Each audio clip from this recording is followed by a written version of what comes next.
fast, sitting here praying that this night's gonna last. You got it all on tap, I'm loving your vibe, always have your back. We like all the same tracks, listen all night in the sheets all black. Halo semua, salam sejahtera Malaysia. Selamat pagi tuan-tuan dan puan yang amat dihormati semua. Nah, saudara-saudara, ini satu tangkapan ataupun keputusan penjara yang pasti mengejutkan musuh politik Datuk Seri Anwar Ibrahim. Sebelum ini kita mendengar ada sahaja yang mengecam Perdana Menteri, ada sahaja yang mahu menjatuhkan kerajaan perpaduan pimpinan Datuk Seri Anwar Ibrahim. Kita boleh katakan orang-orang ini ataupun individu-individu ataupun siapapun juga pihak ini adalah sebagai musuh Perdana Menteri.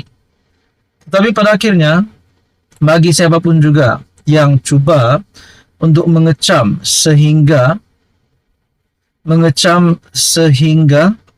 menawarkan nyawa, harga kepada nyawa Datuk Seri Anwar Ibrahim adalah satu tindakan yang tidak boleh dicontohi dan perlu dikenakan tindakan undang-undang.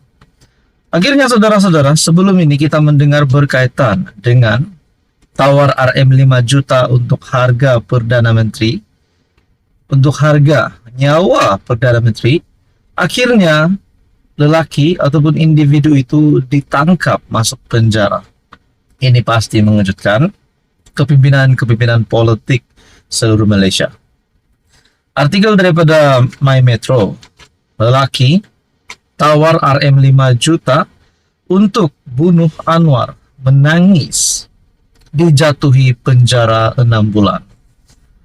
Seorang pemandu lori terkejut dan menangis selepas Mahkamah Session menjatuhkan hukuman penjara 6 bulan kerana membuat hantaran mengancam di TikTok untuk membunuh Perdana Menteri Datuk Seri Anwar Ibrahim pada tahun lepas.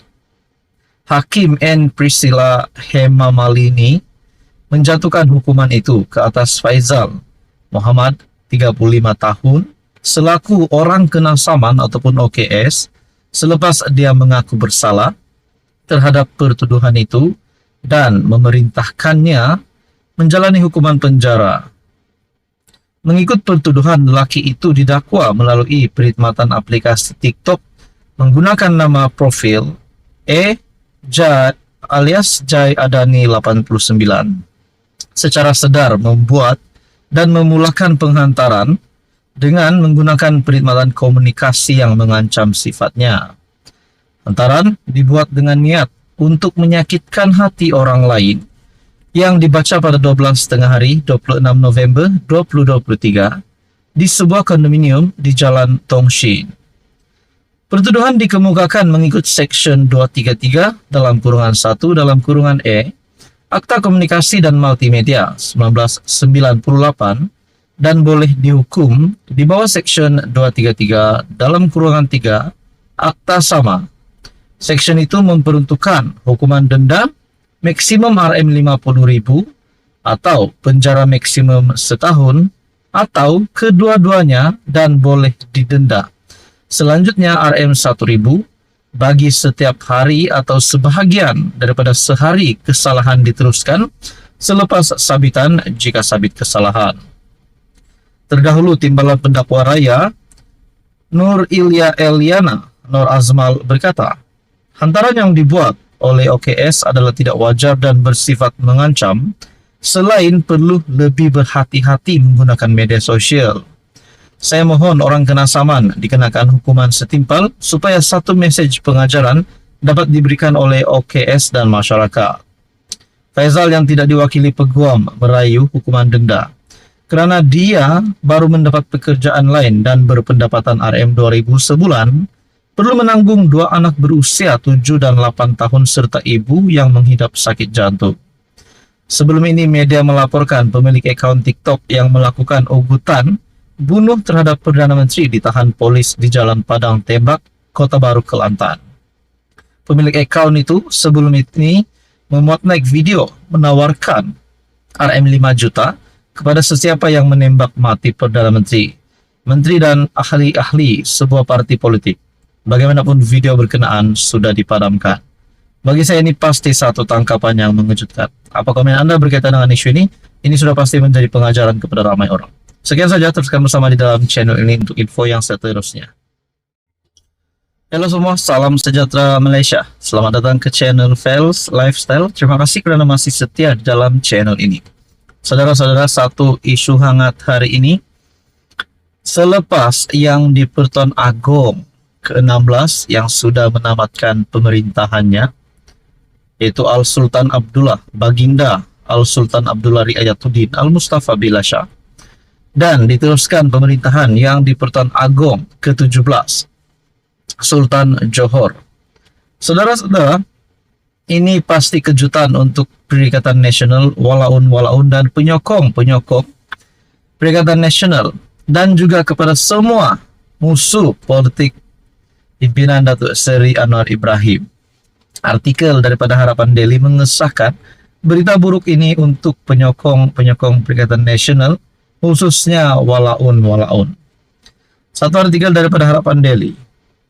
Bibit-bibit awal kemesraan PMX Agong hancurkan hati walaun. Detik-detik istiadat keberangkatan tiba yang di Pertuan Agong Sultan Ibrahim di dataran Istana Negara yang disambut oleh Perdana Menteri dilihat menarik perhatian rakyat.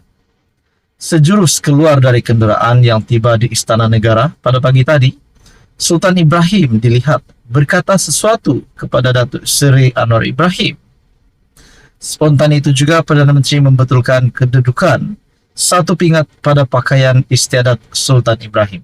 Nah, sebelum saya meneruskan di dalam artikel ini, saya nak highlight di sini, di mana Baginda Sultan Ibrahim dilihat berkata sesuatu kepada Datuk Seri Anwar Ibrahim. Nah, itu menjadi persoalan apa yang dikatakan Baginda kepada Perdana Menteri. Tindakan bersahaja dan tertib Perdana Menteri itu turut mengundang reaksi warga maya dengan reaksi penyokong tegar pembangkang atau mesra dipanggil walaun. Rata-rata berpendapat bibit-bibit awal kemesraan Sultan Ibrahim dan Anwar sebenarnya menghancurkan hati walaun yang tidak sudah-sudah mahu menumbangkan kerajaan Madani. Ada yang panas tapi bukan cuaca. Macam kawan-kawan, ada yang menggigil ketakutan, yaitu parti sesat logo bulan, menurut Harapan Daily. Perdana Menteri handsome tak beta hari ini, ujar tuanku sambil memperbetul pingat-pingat pada uniform Baginda. Gandingan hebat PMX dan YDPA, saya yakin gandingan ini akan mencipta sejarah yang positif untuk negara. Demikian antara komentar warga maya di laman X. Tercipta sejarah gemilang hari ini apabila Sultan Johor, Sultan Ibrahim, Sultan Iskandar mengangkat sumpah jawatan sebagai yang di Pertuan Agong ke-17 bagi tempoh 5 tahun. Pemasyuran Seri Paduka itu bagi menggantikan Al-Sultan Abdullah Riayatuddin Al-Mustafa Billah Shah yang menamatkan pemerintahan sebagai yang di Pertuan Agong. Nah, tuan-tuan dan puan, seperti yang dikomen ataupun komen di dalam ruangan laman X menyatakan gandingan hebat Perdana Menteri Malaysia ke-10 Datuk Seri Anwar Ibrahim bersama dengan Baginda yang di Pertuan Agong ke-17 Sultan Johor pasti satu gandingan yang akan memberikan impak positif kepada rakyat Malaysia. Nah, adakah kita boleh katakan ini adalah jaminan kepada Perdana Menteri untuk meneruskan pimpinan, meneruskan pentadbiran sebagai Perdana Menteri dan pemimpin kerajaan perpaduan sehingga PRU ke-16. Nah, saudara-saudara, pasti ini satu kemenangan baru untuk Perdana Menteri Malaysia Datuk Seri Anwar Ibrahim yang pasti membuat musuh-musuh Perdana Menteri ini bergegar lutut dan dalam ketakutan dan mungkin dah habis idea untuk menumbangkan kerajaan. Nah, saudara-saudara, apa komen Anda berkaitan dengan isu ini? Sekian saja, teruskan bersama di dalam channel ini.